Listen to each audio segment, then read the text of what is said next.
Welcome back to the deep dive.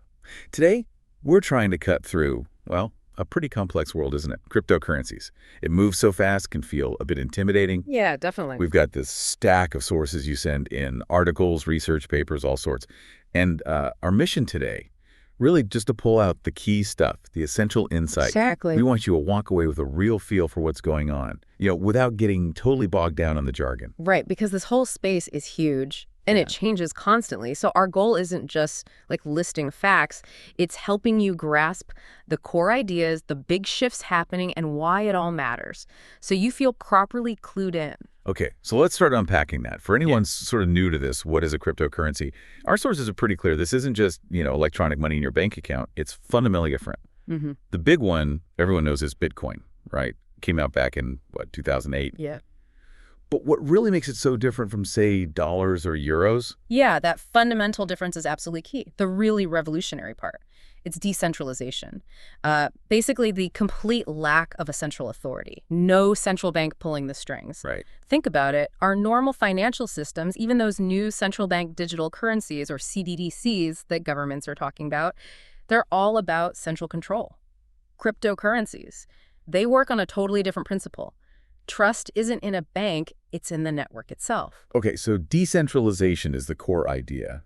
But how does that actually work? Like technically, what's the technology making it possible without someone in the middle? Right, exactly. That's where blockchain comes into play. You can sort of picture it as this massive shared record book. Everyone on the network has a copy, and it's constantly updated. A ledger, kind of. Precisely, yeah. A decentralized, publicly viewable, distributed ledger. It logs every single transaction securely. And what's really groundbreaking here, as the sources point out, is how trust gets redefined. It moves away from relying on institutions, banks, towards trusting the math and the consensus of this big computer network. So it's not just Bitcoin then. Sounds like this crypto world has just exploded since 2008. What are the main types, the main categories that our sources talk about in this huge ecosystem? Oh, it's incredible. There are literally thousands now. It's kind of mind-boggling. You've got the original cryptocurrencies like Bitcoin, which were mostly designed as digital cash. Then after Bitcoin, you got what people call altcoins, alternative coins. They popped up trying to do things differently, maybe improve on Bitcoin somehow. Any examples? Sure.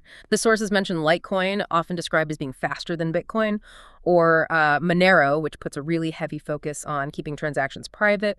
So yeah, lots of attempts to add new features or fix perceived problems. And then there's this other category that sounds like it really broadens the scope. Tokens. How are they different? Tokens are super interesting. They usually don't have their own blockchain. Instead, they're built on top of existing ones, like Ethereum is a really common one. Right. And the cool thing is they can represent almost anything. It could be a share in some new project or the right to use a service or even like digital art, non-fungible tokens, NFTs. You've probably heard of those. Yeah, definitely. So yeah, that really opens up what you can do with the underlying blockchain tech way beyond just sending money around. Things like decentralized finance, DeFi, or digital collectibles. Got it. And there's one more category that seems to be getting a lot of attention based on our sources. Stable coins. What are they trying to achieve? Stable coins. Well, they were basically created to tackle that wild price fluctuation you see with other cryptos, the extreme volatility. Right, the ups and downs. Exactly. So stablecoins try to keep a stable price. Often they do this by holding reserves, like actual dollars. The sources mention Tether USDT. As an example, it aims to stay pegged 1-to-1 with the US dollar. So they're like a bridge between the crypto world and traditional money. That's a great way to put it, yeah.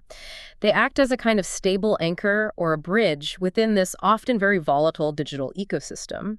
Makes it easier to move value around without worrying about the price crashing or soaring overnight. Okay, all right, so we've got the what and the different flavors. But the next big question, and the sources dig into this, where do they actually come from?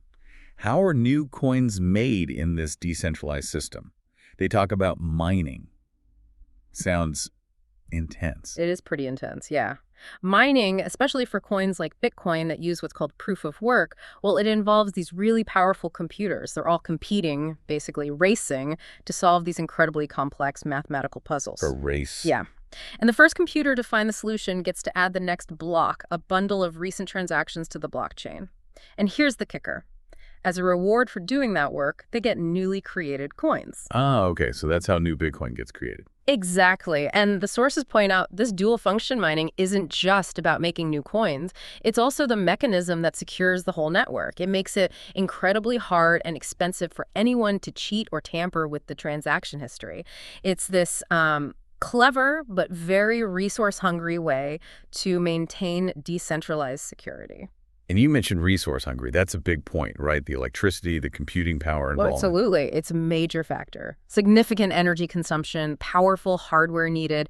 It's a key characteristic and sometimes a criticism of proof-of-work systems like Bitcoins. Okay, so once these coins exist, mined or bought, where do you actually keep them? This brings us to digital wallets and keys. Right. So your digital wallet, it's not like your coins are inside it exactly. It's more like a tool to manage your access to them on the blockchain. It holds your keys. There's the public key. That's like your account number. Yeah, pretty much. It's like your crypto address. You can share it freely, like you'd share your email address or your bank account number, so people can send crypto to you. But then there's the private key.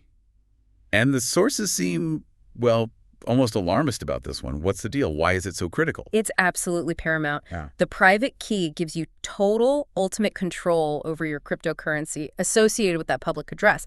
Think of it like the actual key to your digital vault or the master password. Okay. And here's the point the sources really hammer home. If you lose that private key or if someone steals it, your crypto is gone, period. Forever. Wait, forever. Like no forgot password link, no calling up customer support. Nope. Nothing. There's no central authority, no bank, no company you can appeal to. That decentralization we talked about, this is the flip side. Wow, that sounds incredibly risky. No safety net at all. None. The responsibility for keeping that private key safe rests entirely, 100% on you, the owner. It's a massive shift from traditional finance, where institutions offer recovery options. So how do people manage that risk? Well, the sources mention different types of wallets. You've got software wallets, apps on your computer or phone. And then there are hardware wallets, which are separate physical devices, kind of like a USB stick, designed specifically to keep those private keys offline and secure, generally seen as safer. Okay, that makes sense. So let's say you've got some crypto, you secured your keys. How do you actually use it? How do people trade it or spend it? Good question. Well, for trading, our sources mention the big exchanges like Coinbase or Binance. These are platforms where you can buy, sell, and trade cryptocurrencies, swap one type for another, or trade them for traditional money like dollars or euros. Right, big online platform. Exactly. But what's also growing, and the sources note this too, is using crypto for direct payments. More and more online stores and even some physical places are starting to accept it. There are even websites like crypto.org mentioned in the sources that try to list places where you can pay directly with crypto, so it's becoming slowly more practical. But there's always a but, it seems. There's one huge factor that basically every source brings up again and again when talking about these assets. What is it? Volatility, yeah. Extreme price volatility, especially for the major ones like Bitcoin. Prices can shoot up or they can plummet incredibly fast, sometimes in a matter of hours. So big potential gains, but also big potential losses. Absolutely. It creates huge opportunities, yes, but also carries very significant risk. And that's not really a flaw. It's just the nature of this market right now. Anyone getting involved absolutely has to understand and be prepared for that wild ride. Wow. Okay, so pulling it all together, the picture these sources paint is, well, it's fascinating. It's this whole new digital financial system. It's decentralized, incredibly complex, really diverse. Started kind of mysteriously, right? Yeah. With a Satoshi Nakamoto person or group back in 2008.